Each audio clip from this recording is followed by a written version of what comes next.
నమో భగవతే రుద్రాయ.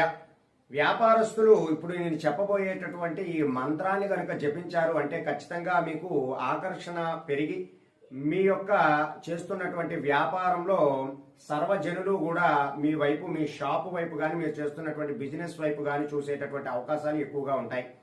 అయితే ప్రత్యేకంగా రియల్ ఎస్టేట్ వ్యాపారం చేసేటటువంటి వారు కూడా ఈ మంత్ర జపం చేసుకోవడం ద్వారా వారి యొక్క వ్యాపారం అనేటటువంటిది వృద్ధి పొందేటటువంటి అవకాశాలు ఎక్కువగా ఉంటాయి.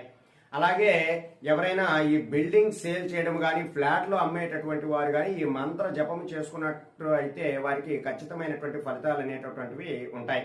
అయితే ఈ మంత్ర జపము ఏ రోజు నుండి అయినా సరే మీరు ప్రారంభించవచ్చు. ఏ జపమాలతోనైనా సరే ఈ మంత్ర జపం అనేటటువంటిది చేయవచ్చు. కానీ ప్రతిరోజు కూడా 108 సార్లు ఈ మంత్ర జపం చెప్పుకోవడానికి ప్రయత్నం చేయండి. ఆ మంత్రం ఏమిటి అంటే ఓం హ్రీం క్లీం టహ టహ స్వాహ. మరొకసారి చెబుతున్నాను, ఆ మంత్రం చూడండి. ఓం హ్రీం క్లీం టహ టహ స్వాహ. ఈ మంత్ర జపము చిరు వ్యాపారస్తులు కానీ, పెద్ద వ్యాపారం చేసుకుంటున్నట్టు వారు కానీ జపించినట్లయితే ఖచ్చితంగా మీకు ఆకర్షణాశక్తి పెరిగి మీ దగ్గరికి ఆ కస్టమర్లు వచ్చి కొనుగోలు చేసేటటువంటి అవకాశాలు ఎక్కువగా ఉంటాయి. ఈ పరిహారాన్ని ఆచరించండి. సర్వే జనా సుఖినో భవంతు. శుభం.